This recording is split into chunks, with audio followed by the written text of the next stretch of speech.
I would trust the average black person's character and integrity over most other people in this country. Wow, please, absolutely would. please. I would, if I were going to choose a babysitter for my children, I would trust a black woman's character before I trust almost anybody. The whole world would. Welcome to Not All Hood. I am excited to have back on our show the esteemed Dr. Daniel Black, professor of African American Studies at Clark Atlanta University. Now, he is one of my favorite people. I consider him a mentor, a colleague, and a comrade. One of his missions in life, which I absolutely love, is inspiring young black minds to believe in themselves. He is a nationally renowned award-winning novelist. The Coming, Perfect Peace, They Tell Me of Home, and Black on Black are just a few on his must-read catalog. Today we have a really insightful discussion on family dynamics, child-rearing, black integrity, and dignity versus identity politics. Enjoy the conversation. Yo, so I want to just go in on a controversial subject, but I want to pose a question to the table. How many here were, and it's called corporal punishment, but how many of us were spanked? Got whoopings, basically. Ooh. Yeah. Oh, I did. I certainly did. he's like, let me pull on up. Yeah. I don't think I knew any black kids who didn't. I didn't. I caught a couple. Yeah. Well, I mean, listen. It's part of what has been passed down to us. However, my parents didn't catch it. Oh, thank you. It's part of what's passed down to us, but my parents didn't catch it. It was more of maybe it was 3 girls, right? Because there's a dynamic when there's young men in the family as opposed to girls. My dad was outnumbered, so there were 4 girls, right, with my mom. Sure, right. Sure. So all of that, I think it probably changed just both of my parents' perspectives on a lot of things. And as girls, you know, there wasn't a lot that we got into that would get us in trouble. If there was anybody that was going to be the one to get in trouble, it would be me. And I got the talking to, I got the negotiate. I mean, I can say it now. It's not like we were negotiating when I was 7, but when I look back, there was a lot of talk, and so there was understanding, and there was a level of accountability through that I still had, and I still was afraid of not pleasing them, and that came just through talk. It didn't come through a switch. Though I remember once my mom said, "Go get a switch," because that's what they told her. Right. But did you go get it? Yeah, that switch just sat on the table. Nothing happened with it, but it was, it was the process of it. My aunts used to say, "Oh yeah, your dad used to spank you. He used to, and then you girls would run under the table, and then he'd just be like, it's okay." Right, so there was no spanking in it. It was hard for him to do that. Hard for him not to spank? Hard for him to spank. Oh, gotcha. Yeah, okay. it just was never. It was never a point of discussion or interruption or anything that I remember in that way. No. And you, sir? You are looking at me like I am a unicorn. No, I'm not. Only because my daughter's 7, and we've never hit her at all. We've never spanked her.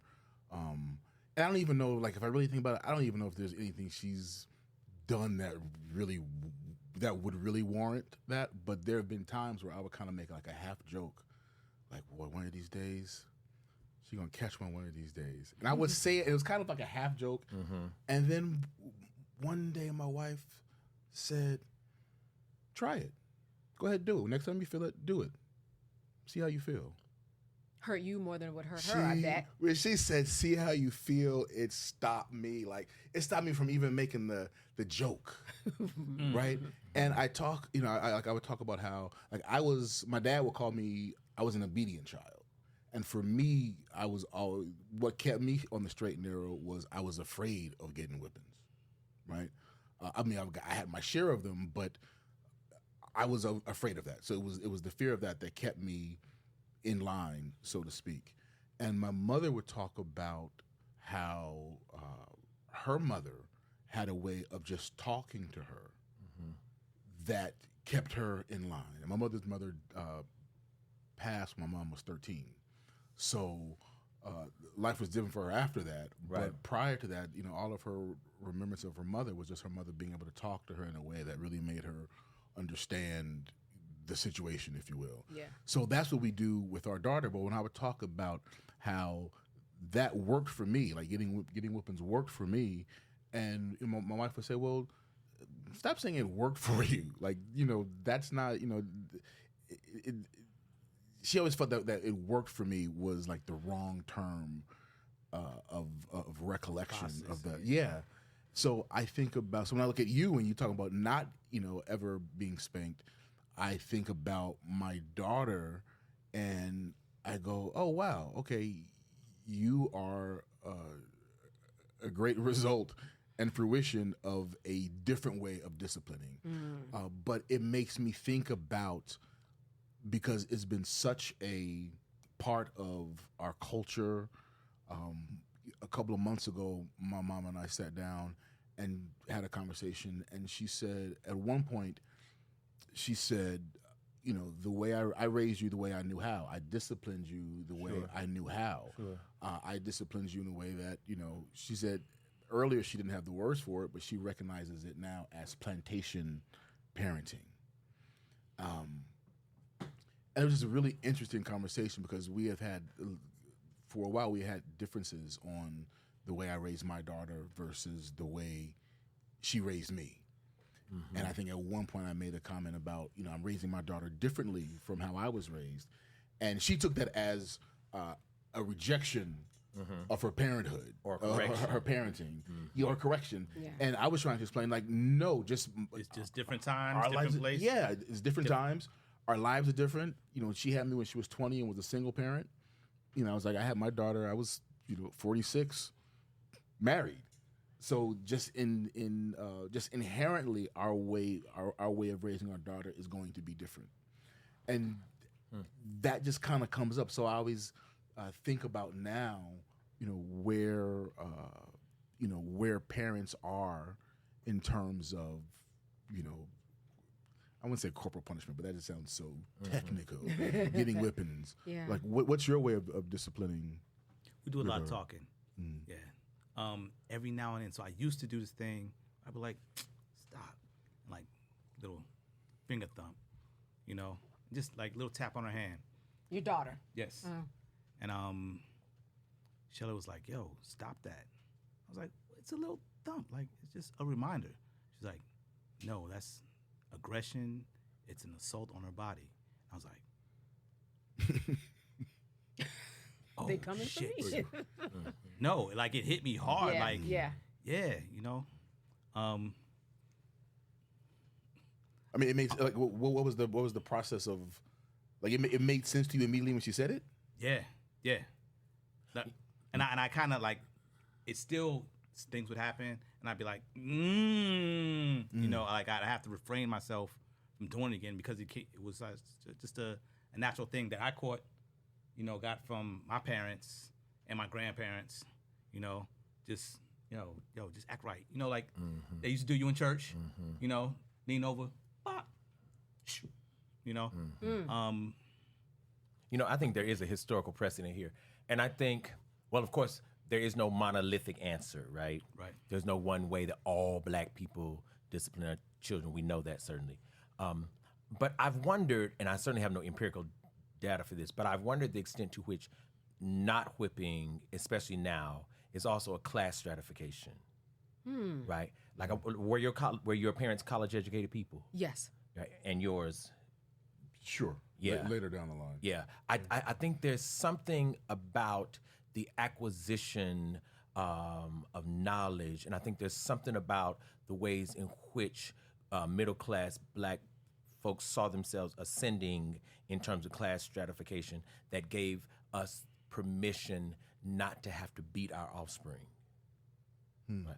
I think that beatings came very much along with servility, with bondage, with poverty, right? Because the truth of the matter is, I think this whole practice... Can you unpack that again?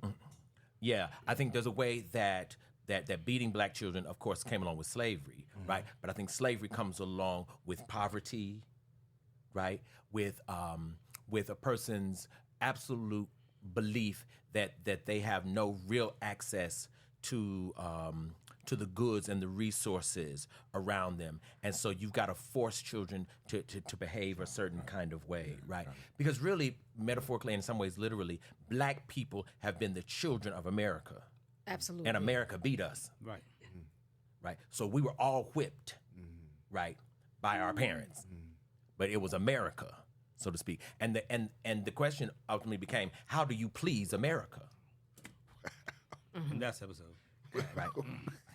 We're 5 minutes in. Oh my god! Oh my gosh! Yeah. Wow! Yeah, and it's true. I mean, and this is how we get respectability politics. How do you please America? Wow. Right? You don't leave here and show your behind. We've all heard these phrases. Right. In other words, when you go into America, right, you got to present your best self. You got to, because we're trying to convince someone that our humanity has value. Right. And that we're Right. okay to go out into the world to just mix with you. Absolutely. But the reason we're willing to beat you is because the price we've paid to do this convincing, you don't have the right to fuck that up. So you got to uphold this tradition we have, right? Because in a minute, America's going to be convinced. Or right. or is it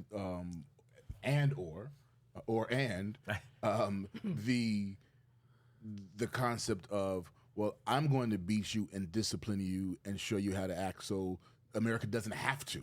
Yes, You which know. I think is kind of the same thing, though, because like I'm willing to beat you, right? Because what I know in America is that beating produces obedience. So let me make you obedient so America doesn't. That's have right. to. Sure. Okay. That's right. Gotcha. And that's how you got a slave to obey you. You beat them, Gotcha. right? And beating is far less complicated than Man, tell me about it. than trying to figure out how to discipline you, right? Yeah. And you know, discipline and teaching character is time consuming. Yes. Right. But again, that's why I'm beginning to think it's a class association, because you have to have the time to do it. Right. Yeah. And I can think of ways that makes perfect sense. Now, I know that there are going to be a lot of people in the comment section that are going to have their own empirical evidence. So we're just talking right here. And I will say that there were other tools that clearly my parents gave me and my sisters. I have two sisters, to say, no, we're okay here. We're not going to discipline you. You don't need to be beat, because I'm going to give you the tools to go out into the world, and you're going to be okay. You're going to go out and get an education, lots of it. Yes. But see, again, here comes the class and the education thing all over again. Exactly. And you mentioned something earlier that I think is true, and that is, I think that we are more prone to believe that a black boy is beatable and needs it. Actually needs it. That masculinity is recalcitrant by definition. Right. Right. Masculinity is disobedient. So you have to constrain masculinity, and you have to do it fiercely, and you got to do it early, right? Femininity we think of as being obedient and submissive by design, right? We don't think of masculinity that way. And so a boy has to be reeled in. And he's got to be reeled in intensely. He's got to be, reeled in quickly. Which is why we even tell boys never to hit girls. But we don't tell boys not to hit boys. Right. And then, a lot of it comes from fear, right? Because you're afraid of what might happen to your son or daughter, if that's where when they get out into the world. It's like when you see a child rush out into the street, and then you're so scared as a parent, you grab them, and you're so mad. You're angry. And then right? you're angry, but it's fear. And that's Uh-huh. why they get a spanking. Because I used to see that happen. I was like, that doesn't make any sense. I mean, it makes sense now because you're so fearful of what could have happened that I need to, in this moment, teach you a lesson so it will stay. But it's all based on fear. But I have to admit, I don't think my parents ever feared that I was going to get hit by a car when they whipped me. Well, I'm saying if they put I see what you're saying. What you're saying is perfectly valid, absolutely. Yeah. Right. I also think that there was a time, probably up until I might guess, maybe the 80s, the 90s. I think there was a time where we believed that whipping a child actually made them excellent. Right. I remember my parents would quote that verse, spare the rods for the child. Yeah. Right? Which means if you don't beat them, Yeah. right, you're going to have hell to pay. Right? Which I think is something that I think that's the thing that I had been struggling with up until my wife said that to me. It's like, okay, well, is she gonna grow up spoiled because I didn't discipline her in the way that again worked for me? And I think it was that fear because of that verse. Like, well, knowing that there are other tools, but like, do those tools really work? And like you said, having the luxury. Like I remember a couple of years ago, my daughter had cousins over, and I was trying to get her to do something, and she said something to me that, I was like stuck in a moment, like, okay, what do I do in this moment, right? And my mother-in-law and my wife's aunt, like, they're looking at me like, what you gonna do? Right, and it was that moment, and like my heart started beating fast, and I was like, okay, I know there are other tools. I don't have them right now, so what do I do? And my wife, went to my daughter, and my daughter went to go play. She said, no, you're going to come with me. And they went to the bathroom. And the bathroom was right next to my office. Right. And I just had to go to my office and just like listen to hear, like, okay, what's the other way of going about this? Right. And I listened to my wife talk to her, and it took like probably about 10 minutes just to calm her down, right? Because she wants to go play, and so she's like, ah. So it took my wife about 10 minutes to calm her down, and then she talked to her. She never raised her voice, but in total, it took about 30 minutes. And I'm listening on the other side of the door, going, "My goodness, I would not have that kind of patience." So I admired my wife, for her patience, but I also understood that she had the luxury of 30 minutes to use other tools to get her to understand what was going on. Sure. Yeah. I will say this though. I've taught at Clark now for going on 31 years, and I will say, I get black kids from every place black people exist, and these 18-year-olds who come are magnificent and brilliant. They are absolutely wonderful. But the discipline and character is poor to me.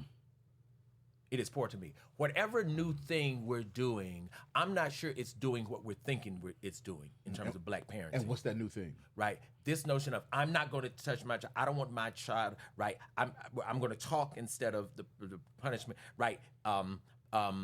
Whatever we're thinking we're doing in terms of discipline, I'm not sure that it's doing what we're thinking it's doing. Because first of all, I'm not sure we're doing discipline. I'm not sure. I think we're doing correction, but I'm not sure we're doing discipline, right? Because I'm not sure we can discern between discipline and punishment.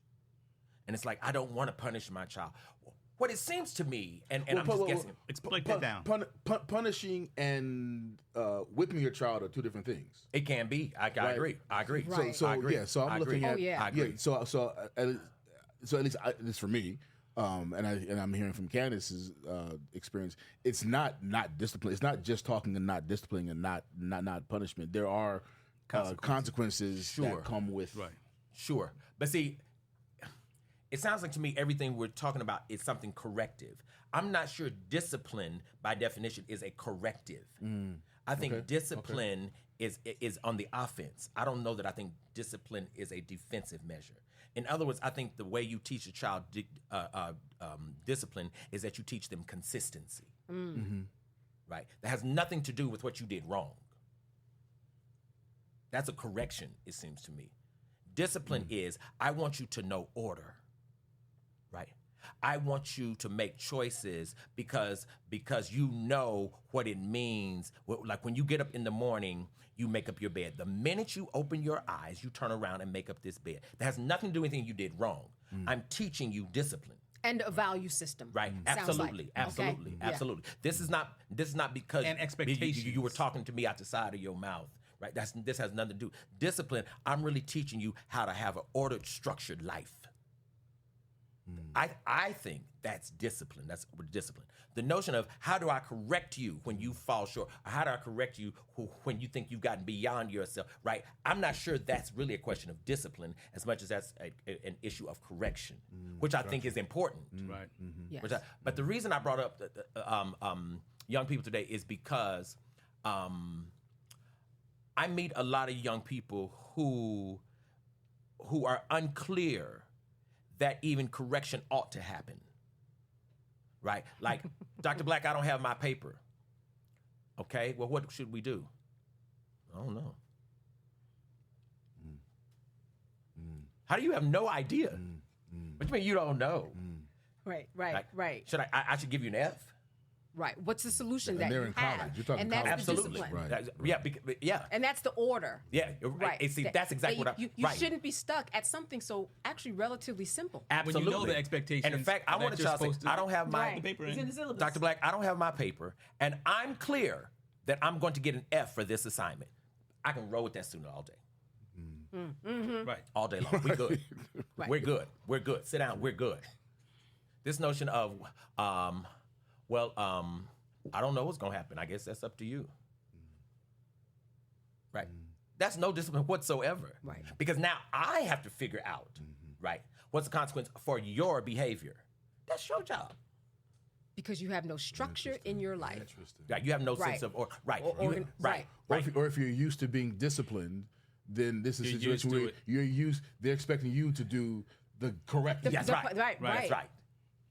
That's exactly right. That's Right. Yeah. that's exactly right. Right. And that does have a lot to do with values. It does. It does. It does. It does. And there are also ways it seems, and I've done this too as a young parent. I think in many instances we're trying our best not to wound our children the way we felt like we might have been wounded, or the way because it seems like a lot of our correction is trying to make sure that this fragile thing is never hurt. Like it can never, like, I don't ever want this child to be Discomforted. bruised, or I don't ever. It's like trying to figure out how I want to correct you. I'm clear I should do that, but I've got to do so in such a way where you have no scar from this, right? But it's so much, right, that it's like the child is like, Mama, they not gonna do nothing. Right. You're not even a threat. It's just, I mean, come on. I mean, you know. Yeah. I mean, they gonna talk, and I'll just sit here until they get done, you know. Because even something as simple as I don't know those kids. Like, even growing up, I didn't know those kids. even something as simple as we're talking, and the child comes in and says, starts begin and close your mouth. Adults are talking. Yeah, sure. Yeah. Right. I believe in that. But many parents wouldn't say it that way. They say, sweetie, honey, right, would you mind going over and sitting down and being still, right, while we're finishing this? We placate in some instances. We placate sometimes, trying to keep seemingly this fragile child protected. Mm-hmm. Yeah, but there's also, we're talking, teaching our daughter to say, excuse me. Right? And we're talking, and then sometimes she'll say, excuse me, and we're still talking. She's like, excuse me. Then there's the lesson of, okay, just because you say excuse me doesn't mean that we have to stop talking. We heard you. Right. 1 second. Let mommy and papa finish talking. But we heard you. So I think there's also that, because I was raised, little kids should be seen and not heard. Right? Like you said, adults are talking and be quiet. So I think there's also a space where where parents have to acknowledge and respect the kid as a human being. But there's also boundaries isn't the word. It's tricky, but, because admittedly, I'm old school in this. Sure, get that. Oh yeah, get that. Right, get admittedly, that. I want to make sure I say Yeah. I'm old school, because I think even to say a child, say excuse me. No, you say excuse me if there's an emergency. But here's my pushback, because if in the real world, when you're talking, we're talking to a child, of course. Yes, but but children interact in the world the way they interact at home. So as adults, we don't say excuse me to other adults if there's an emergency. It's like you guys are talking, and actually what we do as adults, if you guys are talking, I might not say excuse me, right? I might try to just chime in on the conversation, right? And sometimes, or it's the excuse me.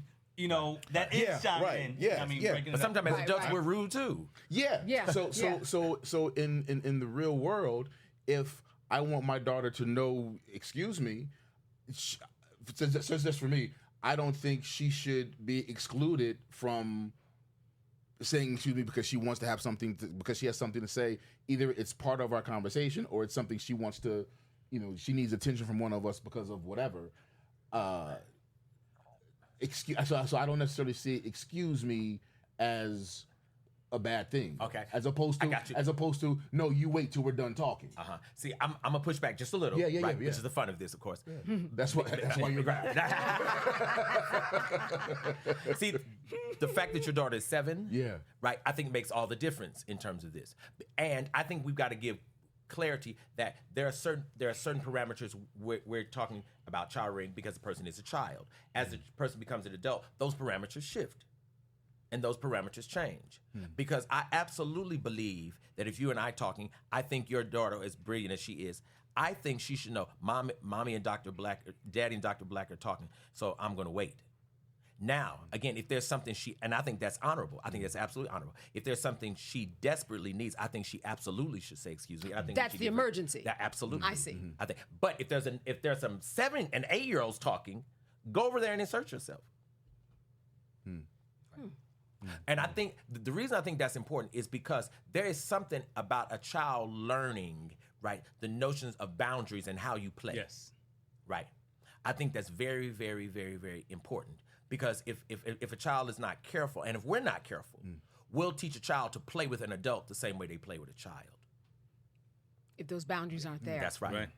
And I think that's tricky, and I think that's dangerous. And I think back in the day, I definitely think that's what our parents were doing. Like, when you leave here, you don't insert yourself in the grown folks' conversation because people are offended, right? Who are you? Blah blah blah. Blah. I get that. And where I do agree with you, I think some of that was the extreme, right? I get that. I think some of it was survival too, right?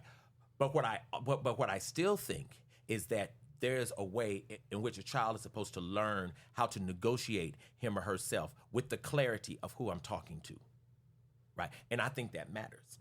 Interesting. I believe I just believe that matters. Even this, as a college professor, I think an 18-year-old child coming to college should know there's a certain disposition, there's a certain order, there's a certain language you do not use if you're talking to me. It should be that way. If you had any idea of what students will say to me. And email you. But the reason I'm not angry is because what I realize is this is the boundary they came from home with. Right. Right. I had a student once say to me, I said something to another student that they thought was going to be offensive to me. I didn't even hear it. And they said, oh my goodness, I'm sorry, Professor Kelly, did you hear that? And I said, no, I didn't. And they said, oh, we didn't want to hurt your feelings. I said, oh, you actually can't hurt my feelings. That's not the dynamic that we have. Because I'm the professor, you're the student. So that any growth that you're doing, I'm a part of that process, but you can't hurt my feelings. You don't have that power. That's the boundaries. Those are the boundaries that we have. So I understand what you're saying in that you hope that they come to you with a certain decorum, but they just don't because some of them have never even been in. First of all, some of them, it's the first time that they're the first person to even go to college. So it's a whole different dynamic. But they went to church. They went to somewhere, and I'm right. And I'm saying that to say where there was order. Absolutely. But I don't want to swing the other extreme, right? What I'm simply saying is I do think there's a balance to be found in this, and I do think that there's something about a child knowing how to, what folks used to say, how to mind, how to carry yourself, how to talk if you're talking to a grown person. Even for me, I would prefer students to answer when I ask a question, yes, sir. I would prefer that. I don't. Yeah, it's problematic to me. It's problematic to me But some of what I really am trying to teach them is that there's dignity at home too, right? Because I don't want you to say yes, sir, to the man down the street, right? But you wouldn't say it to me. Yeah. Right, which is what some of what we were teaching at one point. You know, we go all the way back to the plantation. Yes, sir, master. Yes, sir, yes, sir. Right. But Code then, switching. yeah, right. But the point is now you don't have to switch the code. I want to decide that you have the same kind of integrity and the same kind of character, so that you get my highest honor, right? And all this comes full circle because, of course, we're talking about child rearing, and what I'm really talking about also is at 18, I'm getting the result of it, right? Yeah. And somewhere in this. Kids are friendly, right? But the character edges are really, really rough. The character edges can be very, very, very rough. But I understand because there are ways in which we're not nearly as rigid in terms of insisting on a child's character. Now we're hoping for it. I think that many parents will send their children to college to get in front of a professor like you to kind of smooth out those edges. In other words, and that's a problem. That is a problem. But I've also heard that hopefully, Jerome will go to school same way they send I've heard that a million times. Same way they send people to the military. Like to the military. That's exactly. right. To the That's military. right. They That's come right. back a different person. Yes. I'm hoping that happens. Right. The part we're leaving out is what are you hoping they'll do that you weren't willing? Right. Right. Yeah. Well, they might say, well, I didn't have the time. They would say, Well, I don't have it either. But you have our check and it cleared and I'm in your class. But surely your child is more important than the check. No, but I paid my tuition so that he could get that fine tuning from you. Yes, and what I'm saying is, you mean to tell me your love for your child does not exceed the check? In terms of, you're thinking this check pays me, right, to transform your child's character, but your love and adoration for the child wasn't enough for you to take the risk to do it? Listen, Dr. Black, in this day and age, I think that I'm actually agreeing with you. Yeah, yes. There have been tons of parents who told me, listen, I'm dropping my child off. Dr. Black, work him out. Right, work him out. See you graduation. Oh, yeah. I mean, there's something you want me to do. Yeah. Right? That you don't want to pay the emotional and psychological price for what it's going to take to pull this off. You thinking I can do it because I'm not as emotionally connected to them as you are. Right. Or that you couldn't, because if they're 18, right, then there was all this time before then that clearly they couldn't or didn't. And there's also the dynamic of them, the absence of the soft skills, right? Yeah. That due to COVID and whatever, and the where's digital somebody's age, phone? You know Exactly, what I mean? that phone. That have changed the dynamics in terms of how they communicate, who they communicate with. They might not even be used to communicating with elders, right? Because some of their teachers are closer to peers than elders. Oh, absolutely. You know what I mean? Absolutely. Yeah, so that dynamic in there makes a big difference too. Right? I mean, I don't believe that a professor should be called by their first. Obviously, I know you would not be called by your first name, but there's some professors that have that dynamic. That can't happen. I don't even call him by his first name. But so I went to high school. Right. And I tell them all the time, right, call me. Right. I went to a high school where I call my teacher by their first name. Right. And now, where did that directive come from? The students were like, "Oh, we like you. Can we call you Josh?" Or he introduced or she introduced themselves to you? Call me by my first name. Yeah, by first name. It was sort of the standard. And in white schools, it's very standard. And it was a Quaker school. Yeah. You know what I mean? I went to a white graduate school, and all the professors say, "Call me Charles. Call me Mary." Right. I was like, "No, ma'am." Like even I ended up calling when I pretended like I was in college a couple times. You know, I'm still like Mr. and Mrs. You know, so and so. Right. Like even when they were calling me by the first time, yes, Miss Rosemary. You know. Wow. Just because that's how I grew up. I mean, just as a sign of respect for their position as educators, you know, as scholars. So yeah. Absolutely. Yeah. And the question is like, what does that breed, right? Like, what good is it, right? And I think we need a little more research. There are lots of books on Black family instruction, right? But I think we need more books on Black styles of parenting and what's the fruit of it, right? So that if a child says yes, ma'am, and no, ma'am, like what difference does it make? Right. I think we need to study. Like, Yeah. the other piece of that is I also became the rebel child that I am too. You know, so the yin and the yang. you know. Which means what? You're the rebel child, and so that because you were a rebel, your parents had to adjust with the way that they disciplined you.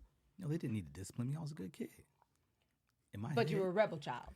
I mean, I just so one of our family dynamics is that things were just non-traditional, right? Like I was in the house where my mother didn't cook, you know, so my dad was the cook in the house, which is, you know, sort of the non-traditional,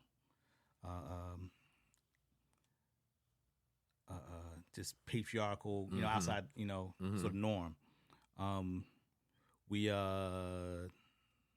like to get Chinese food for Thanksgiving. Not really, but for Christmas. Because nobody cooked. Because not because nobody cooked, but because it was easier, and we wanted our time together instead of somebody being in the kitchen, you know, doing what they were doing. We wanted to be together. And that's why you don't know dressing from stuffing. You didn't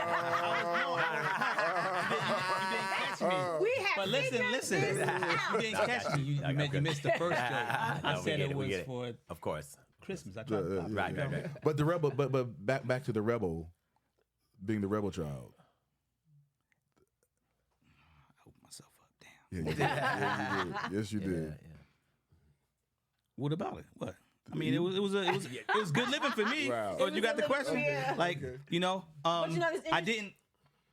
I was talked to about the things I did wrong. I didn't get a lot of beatings. It happened occasionally. Usually, it was when I endangered myself and endangered others. Where you be in trouble? Yeah. Like it was. I knew it was from a space of love and concern for me, not them being angry at me. And I told y'all the incident where, you know, in retrospect, my dad was just scaring me. You know, caught me at the door. I did something and walked in to my bedroom. He shook me. He just threw me.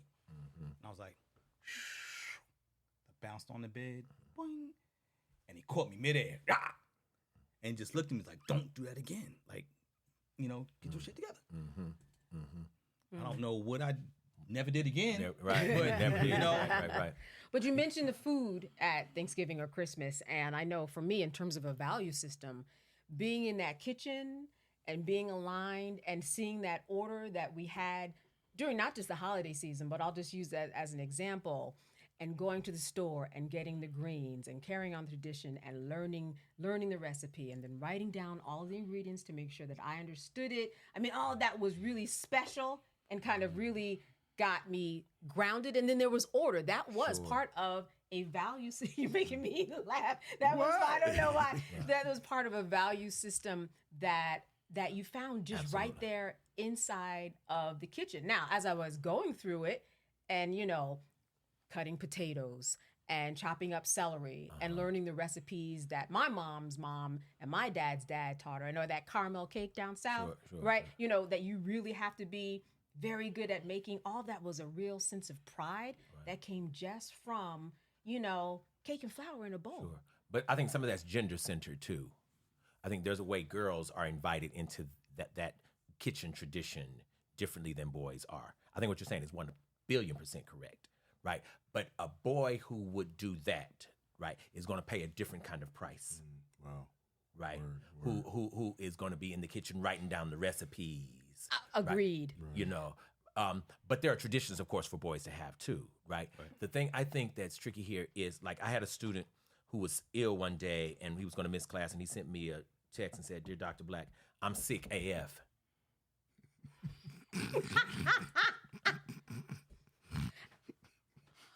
Delete.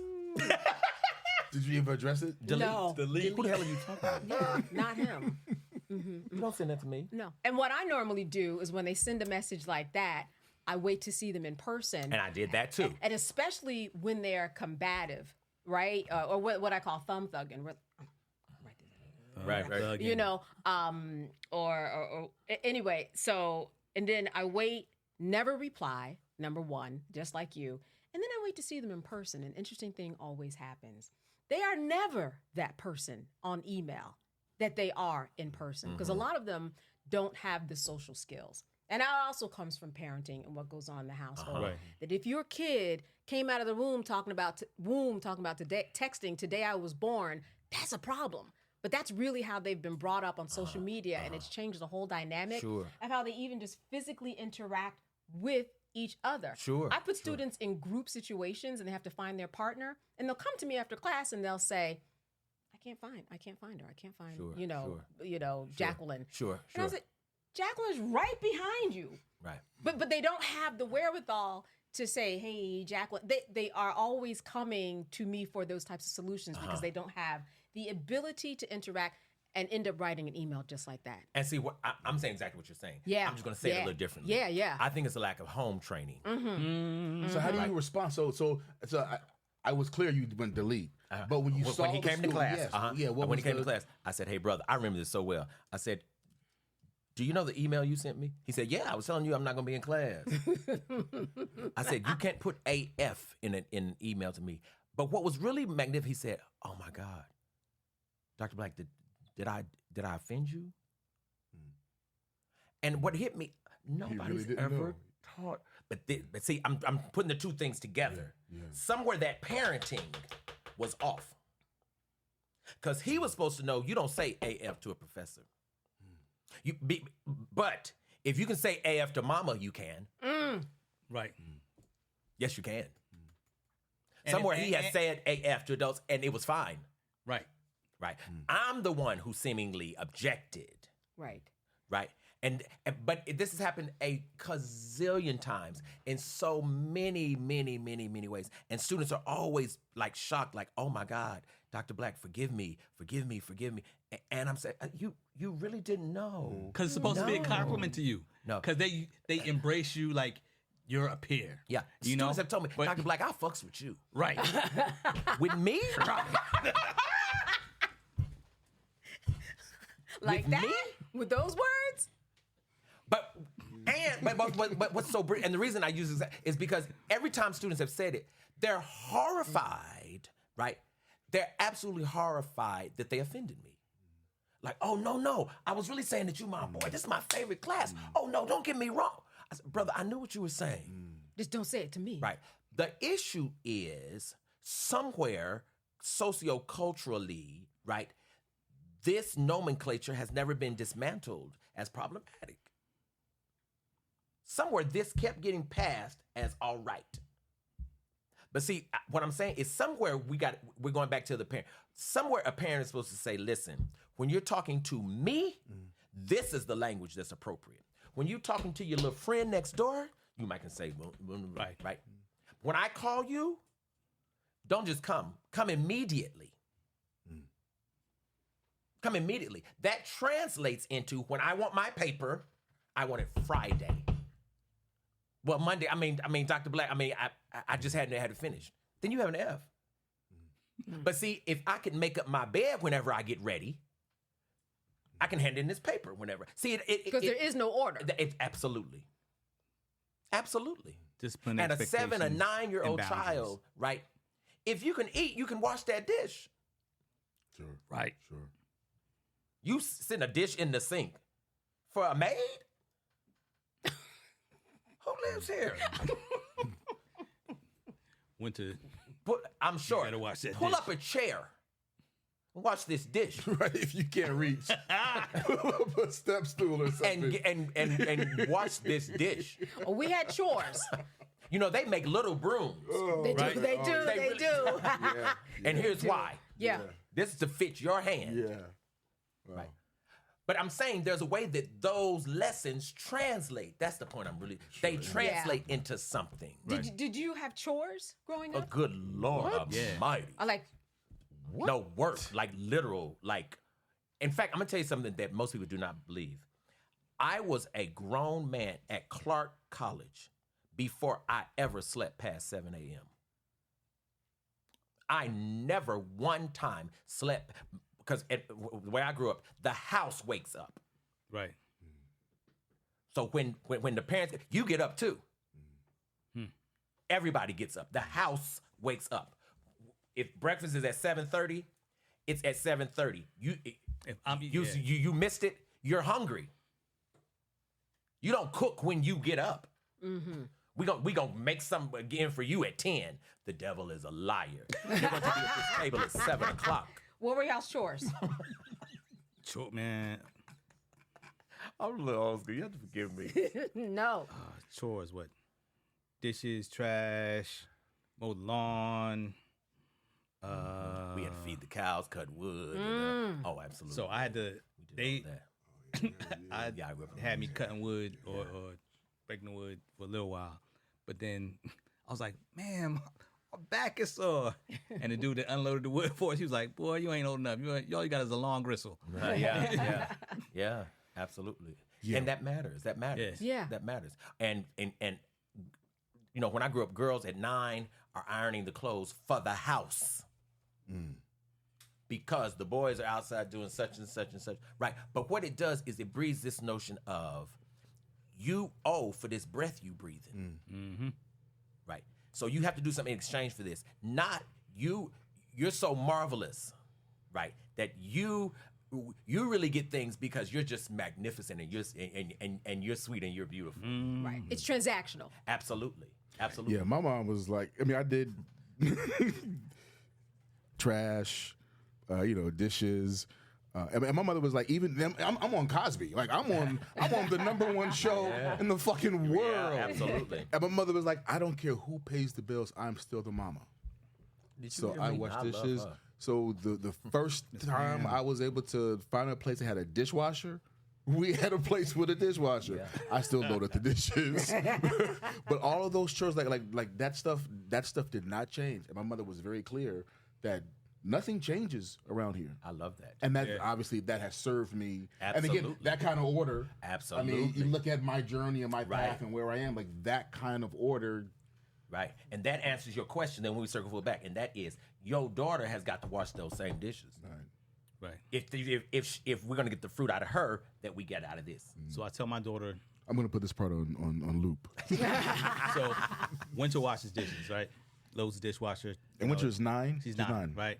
And I tell her the story about I was probably 14 and I didn't wash the dishes one time and came home and the dishes were in my bed. Winter's like, I washed the dishes. Yeah, absolutely. You know, dishes were in my bed. Had to not just take them upstairs and wash them and load the dishwasher again, but not my bed. I had to change my bed, you know? Right. Yeah. So You never did that again, huh? Yeah. Nope. Yeah. My parents wouldn't buy a dishwasher because they said we have 6 of them.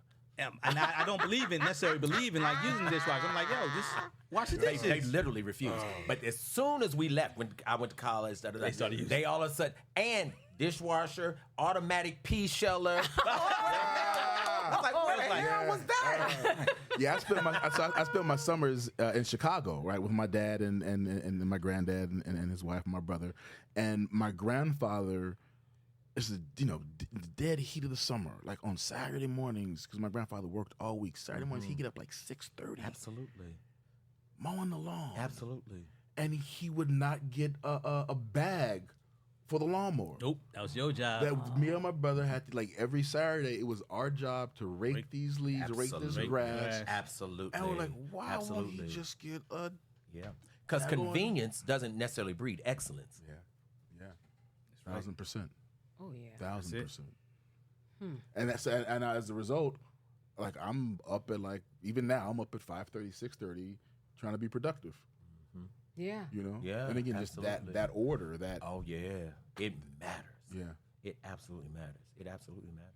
But the trickle down effect of just the history of Black people in America, for some people, they just can't overcome it. I mean, overcome the effects of, well, you name it, anything All the from isms. Reconstruction to the Jim Crow era to Black codes. to what happened, and all the wars and how that affected us, and the war on poverty, then the war on crime, then the war on drugs, then the Moynihan report and what Black families were doing,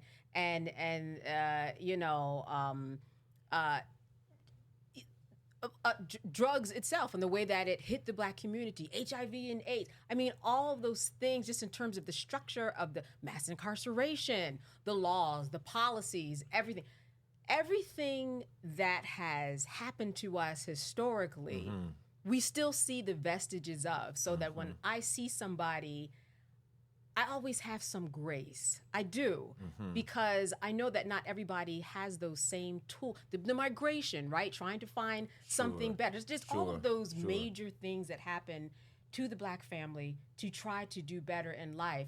Not everybody has it down pat, and I do give grace for that and understand it and see that. Sure. See that. Sure. But even in the midst of that, I would, in general, and I'm making a generalization here, but in general, I would trust the average Black person's character and integrity over most other people in this country.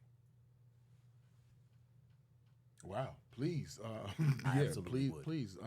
I would, if I were going to choose a babysitter for my children, I would trust a Black woman's character before I trust almost anybody. The whole world would. Right, but there's a reason. That's right. Right. Historically, that's right. That's right. Right. Yeah.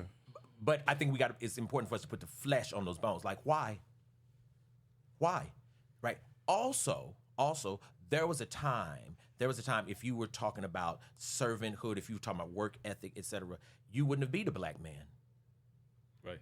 Right. Because Black people believed in integrity, even in bondage. We believed in character, even when we were being beaten. And there's a million examples of that. Because when we were freed from plantation existence, we didn't start telling kids, cuss them crackers out. No. You had to respect white people too. There was a time when Black people taught Black children, you say yes ma'am to that white man too. Just like you said to your grandmother. Because character, you can't compromise it just because the circumstances are adverse. And in the midst of the most dehumanizing times, we came through. Absolutely. Yeah. Which is why Black people always believed that we were going to win in the end, because ultimately character is going to override the excellence of anything. Yeah. I mean, here we are in 1955, the Montgomery bus boycott, right? Folks are walking miles and miles and miles and miles to work, right? And part of the standard in Montgomery is school starts at 8 o'clock. Now, you may have to start walking at 5, depending on where you live in the city. But you can't be late. Can't be late. It has been, I'm sorry, there's no bus, no problem. Start walking earlier. Right. The standard at this school is that we start at 8 o'clock and have your lesson with you. Black people believed in character at whatever cost. At whatever cost. And this is important in terms of Black families, because even when we start talking about something like the Black family and Juneteenth and all this, when slavery ended, the main thing Black people did, though most people don't talk about, there's a book by Heather Williams called Help Me to Find My People. The main thing Black people did was to scour, especially the South, trying to find family members who were sold away to put back together now. Through the Freedmen's Bureau too, right? Sometimes, absolutely. Sometimes that's right, absolutely. And many of them literally walked from Louisiana to South Carolina to Georgia, trying to find a son who was sold from me 38 years ago. Right? Have you seen a boy who might look like this now, et cetera? And the reason I think that's so beautiful and so amazing is because Black people, in their own efforts and limitations, did the work of literally putting Black families back together again. Yeah. Right? That is a magnificent, magnificent testimony of a people. Instead of just being mad about it, they said, I'm going to go find my son. Right. And in this book by Heather Williams, it's thousands and thousands and thousands of accounts, even of Black people putting ads in newspapers. That's right. Right. Have you seen this child? They had a mark on the side of her head. Right. She was 16, but she'd be 48 now. You know, whatever, right? And the beauty of that is that's really why Black people started doing this thing called family reunions, right? This is why generally white people don't have them. That's right. Because their families were not dispersed. Right. The Black Family Reunion is Black people realigning, right, what enslavement dispersed in terms of the Black family. Yes. And we're still doing it now. Still doing that. August Wilson, Joe Turner's Come and Joe Gone. Turner's Come and That's Gone. right. That's exactly what that's about. Absolutely. What's the name of Heather Williams' book again? Help Me Find My People. Heather Williams. Yeah. And this is how you get this whole tradition of Black family reunions. Because the whole point of the family reunion is to amass as many of us as we can, and then we're going to see if we can find these other branches. Yes. Right. We're going to see if we can connect this person with this. Right. Oh my God, you came out of California. You heard about who else is out there. Right. It's a magnificent story. It And is. that's really the Juneteenth story. That's really, it's not barbecuing. Right. I mean, it really Connecting. insults Black people to think slavery ended one day and the next day, right, we partying. That's really insulting if you really think about the beauty and integrity. Right, what I'm doing the next day is I'm looking for that child you took from me. Yeah.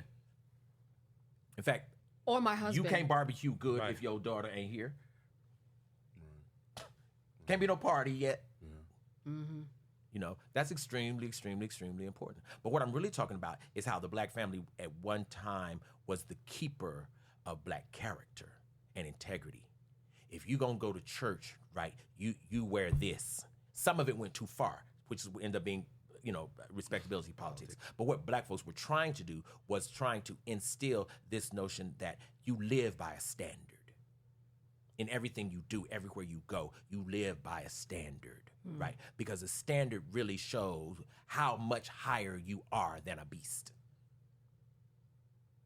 And I just think that was Which is beautiful why we still got married and jumped the broom. We created different standards, even though we Rituals. didn't have all those rituals, all Right. those traditions. Right. Still went to church. Absolutely. There were times when the master would allow enslaved people to have a Sunday to Sure. themselves. They Sure. would get dressed up. Sure. They would make sure that at least as many traditions as possible were kept in place. Sure. That's why I find the Gullah Islands so amazing Yeah. and spectacular, that so much of that is intact, that you can look at the way that people in the Gullah Islands actually weave a basket, and a picture of that basket, if you put that basket next to a basket to someone who's weaved the same basket in Ghana, it's the same pattern. Sure. It's the exact same intricate And that's pattern. possible because, for the most part, in the Gullah Sea Islands, the slave master didn't live next to those who were enslaved.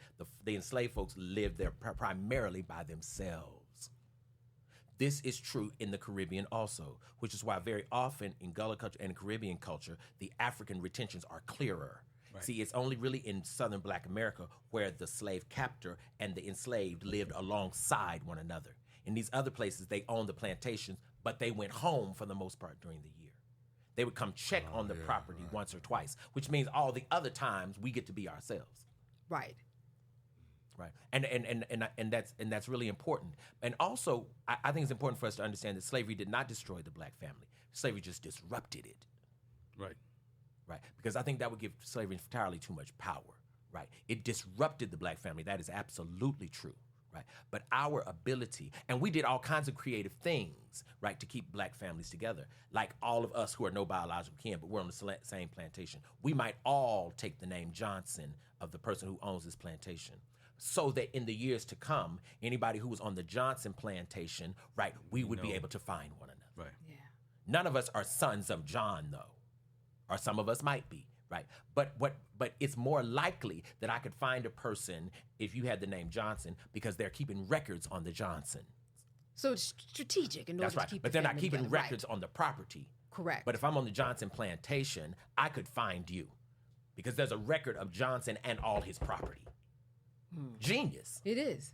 Yeah, as you said, we came through all those trials and tribulations to still come out, as you said, to a point where you're going to take a Black woman over anybody to watch your child.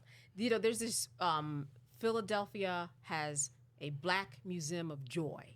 And on their website, it says that the act of joy, because of what we've all been through, is really an act of revolution. Sure. Because it is almost impossible that we were supposed to actually make it this far, but we did, and that's the character that I see you talking about. Sure. Everything in spite of. Sure. And the truth of the matter is, it was only seemingly special that we made it this far to folks who did not understand who we are. Right? Anybody who understood who we are would understand and be very, very clear that, of course, we made it this far. This is what we do. Yeah. Right? This is not a shock and no surprise. Right. It's a shock and a surprise to folks in America who did not understand the resilience in black blood. So, oh my God, y'all made it. This is what we do. How would you know? Do you know the Middle Passage should have done it? Right. That didn't kill us? Plantation life should have done it. That didn't kill us? See, we're going to keep going. Right. How many did they hose down in the civil rights movement? How many did they hose down? And those people's children still went to college. Right. In other words, if you're going to destroy black people, you're doing the wrong thing. Right. You won't win that. You're not. Right. It's not a good bet. Because our survival is in front of your intention. Boom. Our survival is in front of your intention. Yes. In other words, if you're trying to, by the time you scheme our destruction, our survival has already been schemed. Right. We've already started creating like It's already happened. new traditions, new things that are gonna help feed our survival. Yeah. Right. Yeah. It's like the canning tradition. You don't can food because you're hungry. Right. You can food because you dream you might be. But right now I'm full. Right. Preparation. So what about like the new traditions? And I guess they aren't. I don't know if they're not necessarily black traditions of like not being married and just social partnerships and long-term partnerships in terms of how that affect on the family structure and things of that nature, right? Because Yeah, we see a that lot of happen, that. you know. Yeah, we do. Yeah, You know? yeah. You know, and it's historically speaking, it's a relatively new thing. Right. Right. Because even, and there are books about this too, even if you talk, late 19th century, even after slavery, et cetera, in the 1920s, 1930s, probably 75, 80% of all black kids grew up in the house with their biological mother and father. Right. Both of them. And now we're up to about what they say 67% born into single families, single parent families. Yeah. But is that stat like, taken from when you say single parent family, that means it's just the child and one of the parents, or is it that We were they talking aren't about this married, early. Right. right? And But both of them might be in the house. right, That statistic is one primary parent in the household. and then you also like for me, I'm thinking like, okay, is that because of the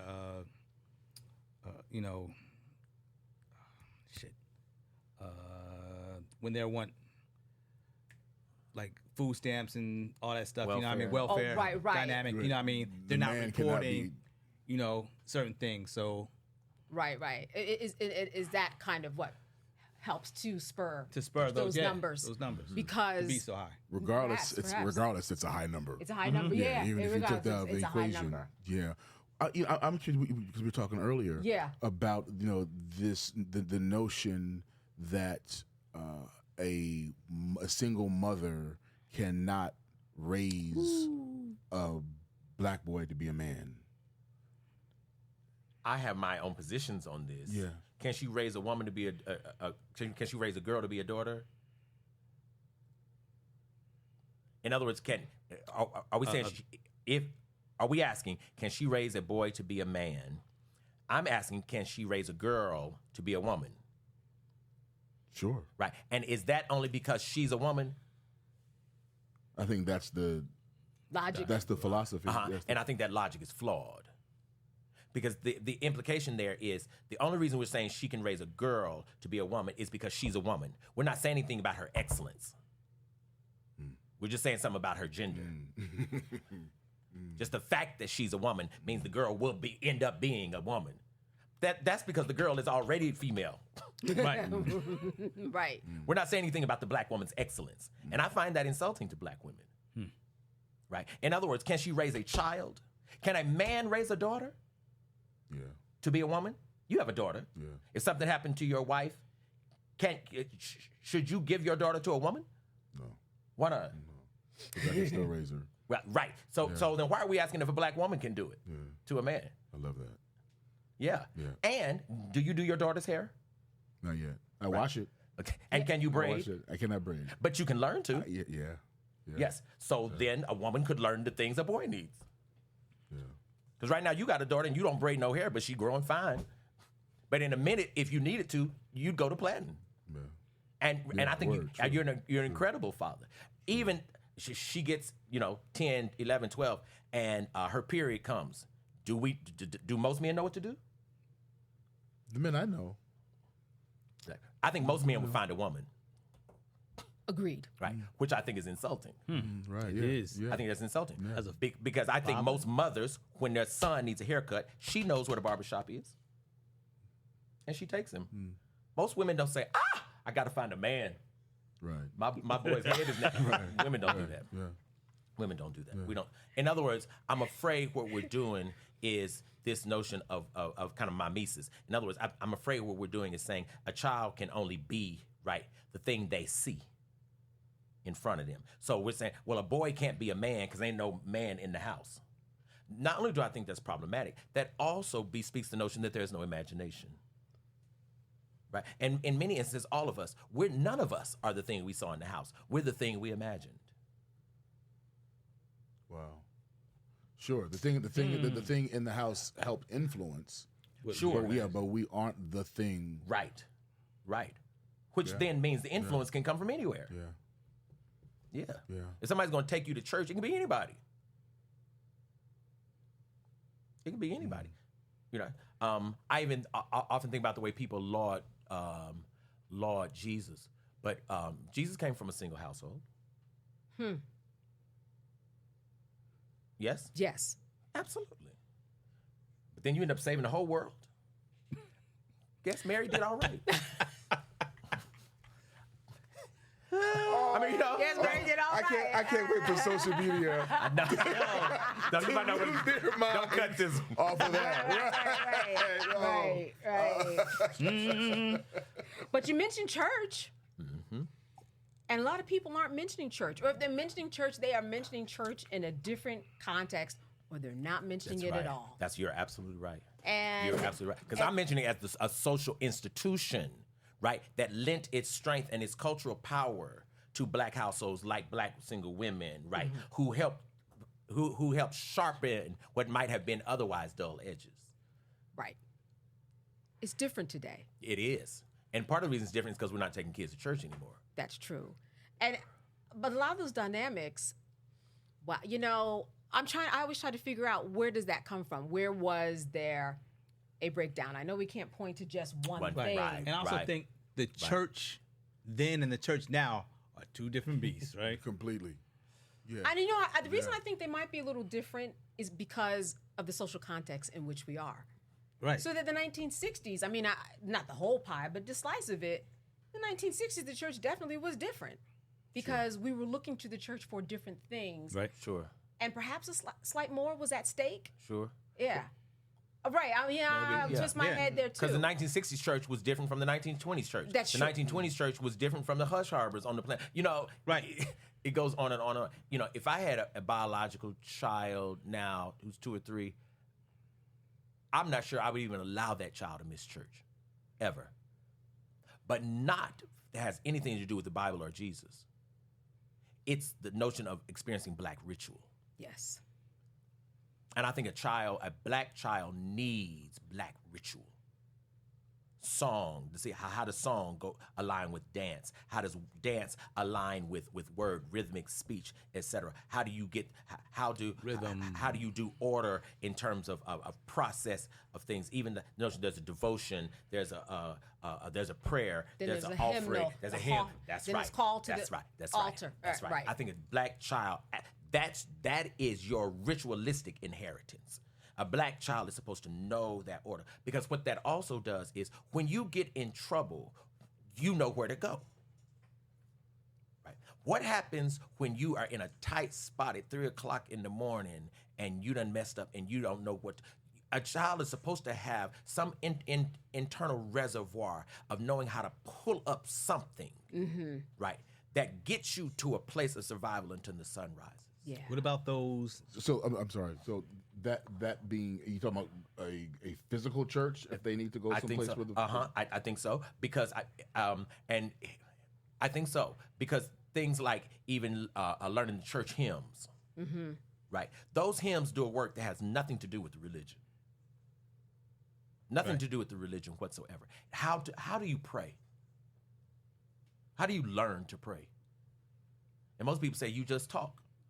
Well, that's not quite how we do it as black people, right? And to hear other people do it, right, absolutely teaches you nuances of the way that particular aspect of ritual happens, right?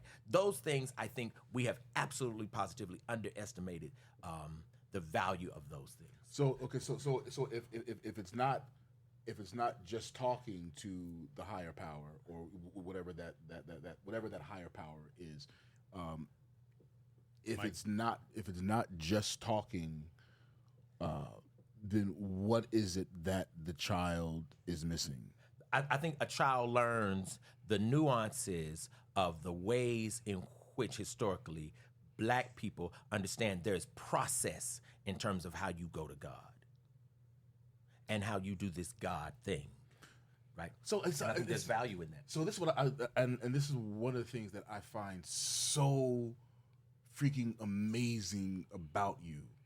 And every time I talk about your book, Black on Black, I always talk about the chapter on the Black Church. Black Church, yeah. And I have more of a spiritual walk than a religious walk. And me too. Which is what I find so amazing because of just experiences that I've had with church itself keeps me from enjoying church. I understand that. And I know, so I find what's so amazing is because you're so open about your experience with the church, with Black church in particular, but you still have such a beautiful connection with the church and with God in that way. Because it's not with Christianity. It's with African ritual. And tradition. Right. Okay. And we're doing ritual in church, but most churches don't know it. But it's just like I believe in schools. I fundamentally believe in the process of a school. I think a child does better in a school than being homeschooled. If a child, because I think the notion of learning while you're hearing other people learn, while you're hearing other people's ideas, juxtaposing this idea to my idea is different than when I'm at home and only my idea reigns. And my idea then becomes the central idea, and it becomes obviously the right one because ain't nobody here but me. Right, the notion of you having to hear other ideas and the way those ideas make you rethink your idea, I think is an absolutely invaluable part of the learning process. And you think that doesn't happen, or rather, I should say, that also happens in social situations as well. Absolutely. But it's different in social situations than in the academic space. And there's the principles, but the principles would be the same. I think no? the same. I think so. Yeah. I think the same principles. Yeah. But and the reason I think church is so important is because again, there's a way I can know God, but then when I see how she knows God, that gives me another notion of God. But if I don't never see that, I'm thinking the God I've imagined that's the one. That's the one. No perspective. That's what church teaches you, though. No. Let's see. That's what religion teaches you. No. That their path is I'm not talking about the path. He's talking about individual experiences and how I might praise and how he might think he is praising, but it's very singular look at that. Then he sees other people praising in different ways. And where you're right is Christianity does teach that like this is the only path to God, right? I'm not talking about that. What I'm talking about is just what do I think God is?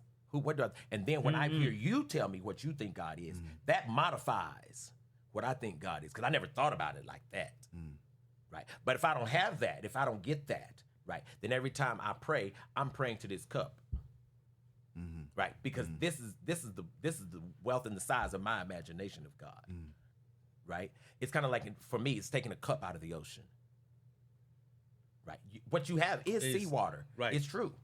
But there's a whole bunch of myths. Baby.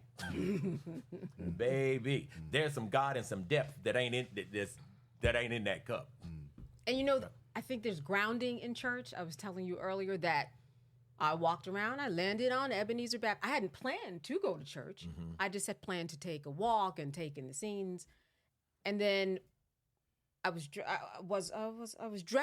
in a sweatsuit, but didn't make a difference. I said, I have on a sweat. And I said, what am I talking about? I'm going to a black church. Absolutely. Yeah. I'm going to a black church here. Absolutely. That there's going to be grounding. There's going to be openness. No one's going to look at me funny. And I know that when I get in there, it's going to be the same rituals and home that I have back in New Jersey. And that's exactly what it was. Absolutely. I saw the same types of deacons. I saw the same types of, the pastor and Pastor Warnock. And I saw, it was a female preacher, and she was preaching about feminism, theology, and it was home.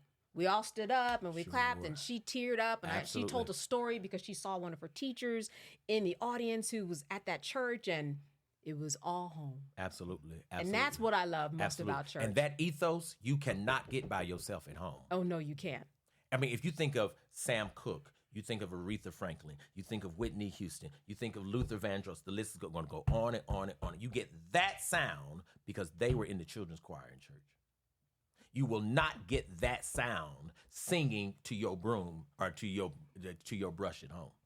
You have to come to the collective ritual for your voice to get shaped and molded in that, because it's a matrix. There's all of these things, right, are interacting spiritually, right, upon you and to you and with you and for you, and it produces a being. It produces a self that you're only going to get if you come to that space to get it. Now, what's true for me, most churches need to be completely overhauled.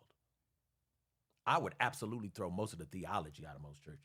I really even think we really need to use a new Bible, but that's another. That's right. We'll leave that alone. Right. But I do believe this. But I think that even in terms of black families, because I think so many people have had their issues with the church was flawed. So many families have had their struggles, so that now lots and lots of people don't go to churches anymore. Sure. Yeah. And really, I'm voting for it not because of the theology, I'm voting for it because of the gathering power when black people come together. I cannot find another gathering space when black people in general come together. I can't find it. I'll trade church out for it if someone can find it for me. I can't find it. Where we do ritual. And we honor. Club don't count. No, where we doing ritual. What you say? What is that? The club. Because the whole family's not invited to the club. Right. And we honor the people. But if we invite all the family to the club, I'm and we see the organizational structure too of a church, Absolutely. and we see ourselves in positions of power. Absolutely. So that someone can have a day job that might, is completely different, and then they come in there and they're a trustee. It doesn't matter what they do in their day job. And that also is very powerful to see people in that position and run a church. You get the organizational structure that actually translates very well out in the real world, because the church is a business. Yes. Yeah. Yes. And I think historically, I'm voting to keep the black church because it's probably the one collective space we have owned where we don't have to be obsessed with the white gaze. right. That's right. It's the one place where white people are not watching us. Church We're in the barbershop. unsurveilled for an hour. Except white Jesus. Right. Exactly. Which is why I'm saying I'm voting to absolutely throw that out. Because see, for me, we can still do the church and it doesn't have to be Christianity at all. Can we add 'Cause I'm talking rituals to the ritual. barbershop? Right. Oh, you mean the rituals of a barbershop, like going there and that's a space that's our own, that's kind of sacred that we is it own. somewhere? And It's rather ritualistic already. Yeah, but the it's problem not- is that I'm just trying to think of- there are not women in it. Generally. Right. See, I'm Like, yeah. I'm the just trying space to where think of- all of us see. Yeah. And really, when you get in that space too, your DNA kicks in. I mean, Right. the songs, the rhythm, the words, the power of somebody being in the pulpit, these days, man or woman, it does hit home. And I find that you may not like a church, someone may not like a particular church theology, but once you go in, whether you like it or not, you have your own independent relationship with the Lord. So you can just create whatever you want. Right, It doesn't have to look like Right. anybody else's. Right. You can take, and you probably will have to take bits and parts of the church, leave some, take some, whatever is of value to Right. you. And I also want to explode the dichotomy between spirituality and going to church. Because when I look at my grandmother, she went to church every week. She was highly spiritual, right? People would call it religious because you go to the church every week. But the truth of the matter is, far too often, it's not always true, but far too often, what many people mean by I'm spiritual and not religious is I don't like the church. Or Right. or I don't necessarily follow the tenets of organized religion. But see, here's the question then. Then what do I follow? Because if it's spirituality, it's a system. It's a structure, which is perfectly fine. But it's not a religious structure. No problem. I'm just asking, what is it? And many people like, well, I mean, I just don't. Does it Many have to be people a are telling me what they religious don't structure do. or religious Right. belief. I don't need to be anything. I just want you to tell me what it is. Because I'm just trying to figure out, what do you do? See, spirituality cannot be simply, I just don't do that. Sure. Right? Because a spirituality is a system by definition. Fine. If somebody says, I go out to the park, right? I go out to the park every Saturday morning and I sit and talk to God beneath a tree. Ashe. One, that's beautiful. Fantastic. Fantastic. Yeah, so I look at so for me, I look at meditation and prayer as the same thing. I think that's Like for me, meditation is my talk to the higher power, or as my daughter calls the beloved Creator. And because we have all of these different ways of trying to explain the same thing, right? Like so, if it's not the Christian Jesus Christ, or if it's not again that white God, Right. then it's not real. right. But it's I think kind of what you're saying, you know, the belief in a higher power, and whatever that form of acknowledgement of that higher power, doesn't matter what you call it, Yeah. doesn't matter where you do it, Right. but that you have it. Right. So I think my not pushback, but when I make a differentiation between spirituality and religion, I'm pretty much talking the organized religious way of the connection to God that religion says you're supposed to have. Sure. But see, I think a person who does spirituality, even the way you do it, which is beautiful, a person who meditates, right? The issue, the thing I think that's important for a person to be clear about then what I'm committed to is I'm committed to meeting God in this meditative space every Wednesday, whatever their regularity is, right? I'm looking for the discipline of the spirituality. The ritual. Right. Because if you don't have that, one doesn't have a spirituality, right? One has a belief. A spirituality is a discipline. You still got to meet God somewhere. I'm not doing it on the terms of Christianity. Magnificent. Magnificent. So you meet God where and when? What's your discipline of it? Not yours, but you know what I'm saying? Any person. A spirituality is still supposed to be a discipline. Which is how we started in terms of the discipline that you are looking order. for, Boundaries. right? And the order, Yeah. and that is what the church gives Absolutely. you, and that's what you're giving your students. Because if I'm going to study God in nature, you can't study God in nature if you miss every other week. you should, Nature shifted while you was gone. you cannot. See, the discipline means you got to be there right? Because then you'll see how, oh my God, that bird started building that nest yesterday. And it's a little more built today. And in a minute, part of the wonder and part of the magic of my spirituality will be, I watched that bird build that nest straw by straw. That's absolutely a spirituality. But if I come this Friday and I don't come until next week, it'll be chicks all in the nest. And You've missed the whole you've process. Absolutely. Spirituality is still process. It's still process. One of my favorite emails that I get consistently from students is, Dear Professor Kelly, I missed class. Did I miss anything? He knows. I'm done. He knows. He I'm done. knows. Ma'am, I cannot even, I have to go. I can't. First of all, You've gotten it. You've gotten it. ma'am, and this one I love, can you call me? Hell no. Calling That's you. the discipline. Absolutely, I'm not calling you. That right. That's Can that. you that's, call a peer who's in this class? Yeah. I'm not your personal tutor. Yeah. People, cut it out. Cut. Did I miss anything? Oh, Cut it there's out. some days when I do nothing. Yeah. Right. Exactly. But that's the discipline, and you know that's all of the Absolutely. discipline that we are talking about. That really you get from that family structure, because when we look at statistics or even just empirical evidence with all of us, the most influential people in our lives are our parents or people who have acted as our parents or mentors in some way and made that up. Sure. And we see the result in the schools. Sometimes it's not going that well, but there's a lot of hope. Yeah, absolutely. And we know that it's our role Absolutely. to kind of to be the fixer, to be the smoother outer. But it should start at home. It's just That's the takeaway. That's the takeaway, right? Yeah, it does. And this is one of the reasons I love Jesus, because I think Jesus was a spiritually disciplined man, but I don't think Jesus was a Christian. He wasn't. No, right. We all know that. Right. Right. But I think Jesus' spirituality was absolutely evident. And most people don't study Jesus for spirituality. Most people think you're studying Jesus for Christianity. But Christianity doesn't come until Jesus been dead. Right. So people say you want to be Christ-like. You really want to be Jesus-like. Right. You really Right. do.